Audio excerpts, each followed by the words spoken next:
The sky shrieked with the sound of engines. A Japanese kamikaze plunged through the clouds, closing in fast. On the deck of an American warship, sailors braced for impact. In their hands, the last line of defense, a small but fierce weapon, the Oerlikon 20mm autocannon.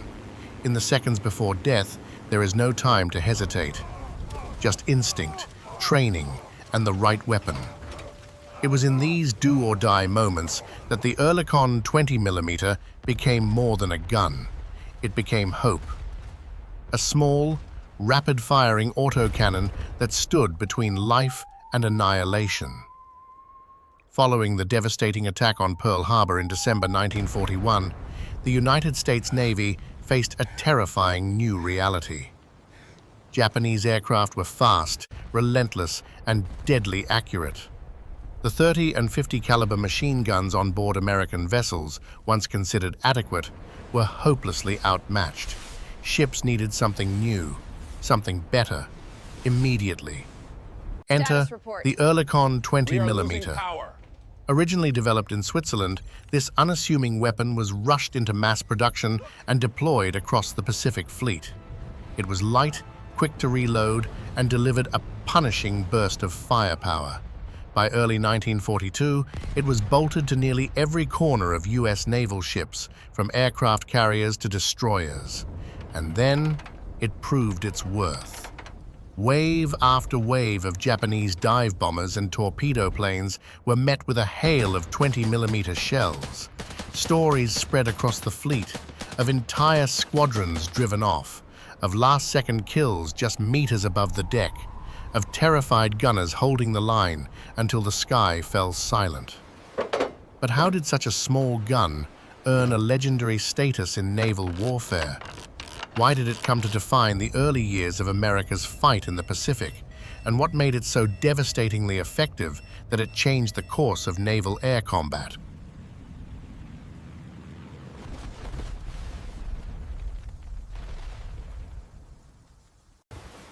To understand why the Oerlikon 20mm stood out, we first have to understand what came before.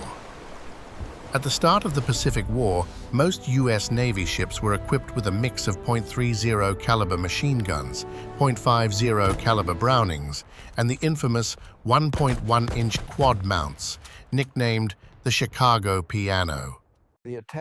These weapons were familiar, reliable, but tragically insufficient. The .30 caliber lacked stopping power.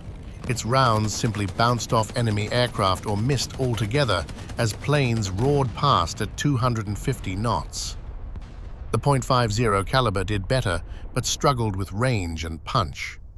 The 1.1-inch gun, meant to be a heavy-hitting answer to dive bombers, proved prone to jamming and was cumbersome to operate under pressure. None of them could lay down sustained, high-rate fire in the close-in, split-second battles that came to define aerial combat over the Pacific.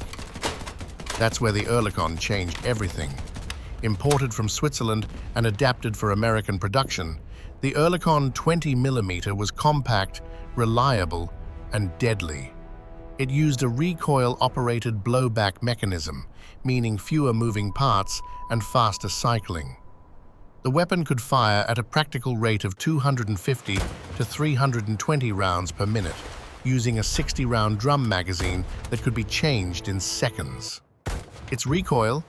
Manageable, even when mounted on an open deck in high seas. Veterans recall the first time they fired it. It didn't just bark, it roared, one sailor wrote. You could feel the rhythm of it in your chest. This thing meant business. The gun was light enough to be mounted almost anywhere, on railings, superstructures, and platforms hastily welded onto the sides of destroyers and carriers. Crews trained relentlessly, learning to swap drums, track fast-moving targets, and coordinate fields of fire.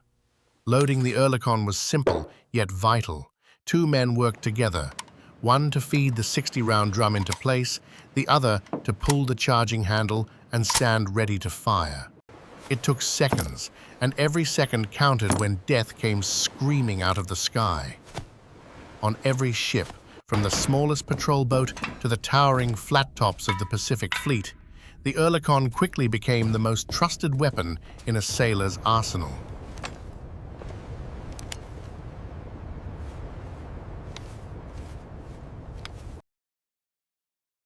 (1942 and 1943) were the darkest and most decisive years of the Pacific War. The U.S. Navy, still reeling from the shock of Pearl Harbor, found itself thrust into brutal battles across island chains and open seas. The enemy was swift and merciless, often attacking in waves of aircraft designed to overwhelm even the strongest defenses. And in these crucibles of fire and fury, the Oerlikon 20mm gun earned its legend. Midway, the battle that turned the tide. At the Battle of Midway in June 1942, 4 Japanese aircraft carriers were sunk in a single engagement. While dive bombers and torpedo planes from American carriers dealt the fatal blows, it was the Oerlikons aboard those carriers that kept them alive long enough to strike. As Japanese planes dove at near vertical angles, gunners opened fire with Oerlikons blazing. The skies were filled with the chatter of rapid-fire bursts, bup-bup-bup-bup, like the heartbeat of the ship itself, pounding louder as enemy shadows grew closer. Survivors recounted moments when 20mm shells tore through engine nacelles and cockpit glass just seconds before impact. Sailors swore they saw planes disintegrate in midair, shredded by streams of high-explosive rounds. Guadalcanal, the bloody proving ground. During the critical Then battles of Midway came and Guadalcanal, a aerial 6-month kills meat mounted grinder of significantly. air, sea, and land combat. Night after night, Japanese aircraft harassed U.S. positions and ships, and night after night, the Oerlikons answered. It was here that the 20mm gun reached peak deployment. Ships were literally covered with them, 10, 20, even 30 guns on a single vessel, arranged in circular patterns to ensure complete 360-degree coverage. Sailors trained to coordinate overlapping fields of fire, creating deadly kill zones where no enemy aircraft could pass unscathed. The strategy worked. Declassified naval reports from this period show a staggering statistic. The Oerlikon achieved a kill ratio 5.3 times higher than other anti-aircraft guns in use.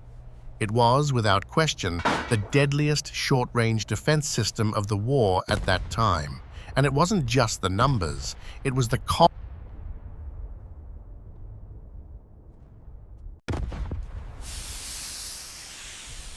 The Oerlikon 20mm gun didn't just change how the U.S. Navy fought, it changed how the nation thought.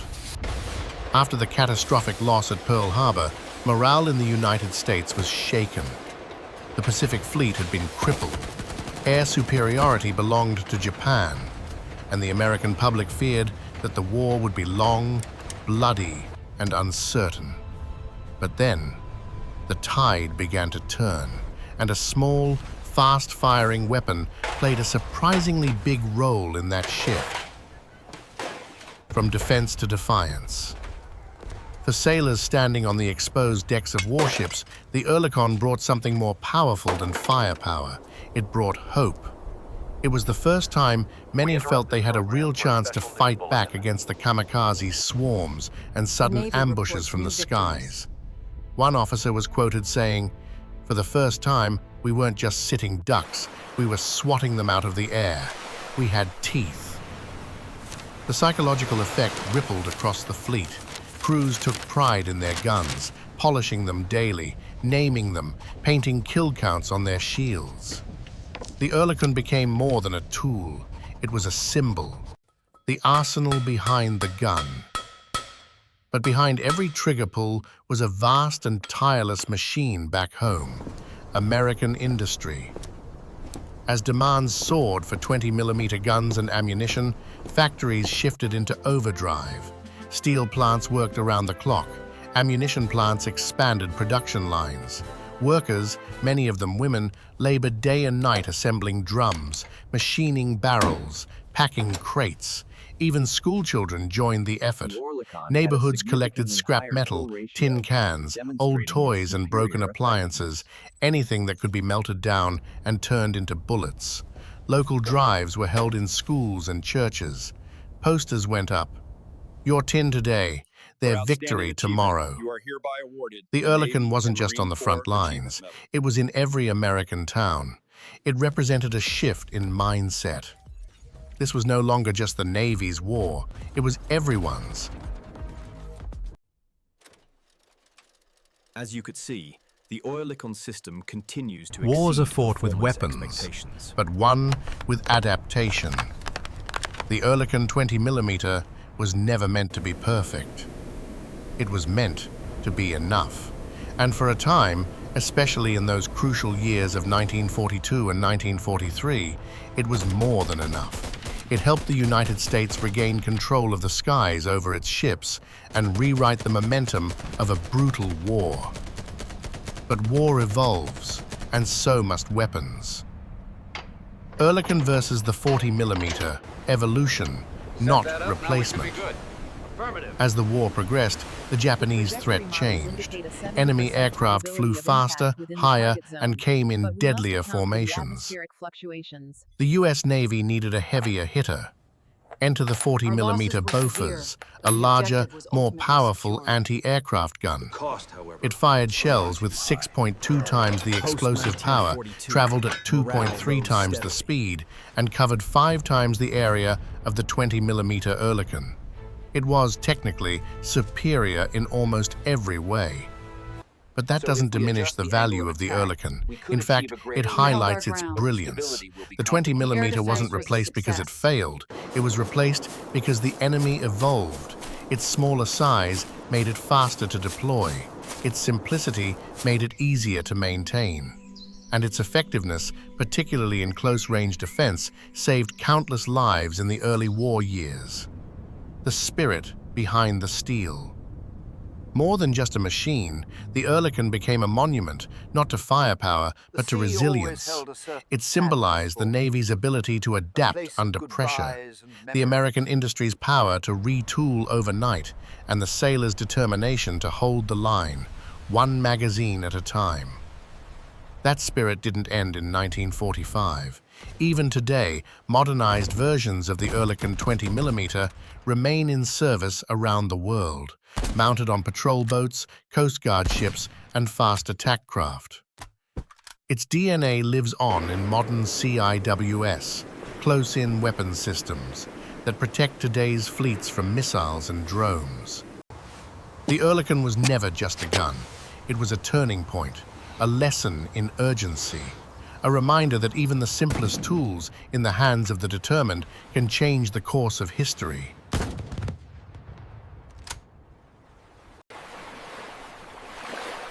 From the smoking ruins of Pearl Harbor to the thunderous victories of Midway, Guadalcanal, and beyond. The journey of the Oerlikon 20mm cannon mirrors something far greater than just steel and firepower. It is the story of adaptation, of improvisation under fire, of how one humble weapon, simple in design, swift in deployment, helped reshape the tides of war at sea. In an age dominated by massive battleships, roaring bombers, and sweeping fleets, it was often this small, rapid-firing gun that held the line. It became the heartbeat of every deck, the trusted hand of every sailor staring down the skies. A weapon and a warning.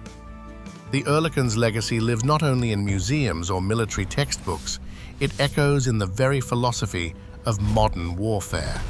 Implicity can be powerful. Speed of deprite weapon at the right time can alter the course of history. As we look ahead to wars no longer waged only with bullets and bombs, but with drones, algorithms, and artificial intelligence, the lessons of the Oerlikon still whisper to us. A question for the future. Is there today, somewhere in a lab or factory, a weapon just as unassuming, just as underestimated, quietly being prepared to shape the next great conflict? A tool not praised for its complexity, but for its reliability. Not built to shock, but to survive and help others survive. In an age of satellites and supercomputers, perhaps the next Oerlikon won't even have a trigger, but it may carry the same spirit. That is the real legacy. And now we ask, what if the next war's most important weapon isn't the biggest, fastest, or most expensive, but the smartest, simplest, and most adaptable?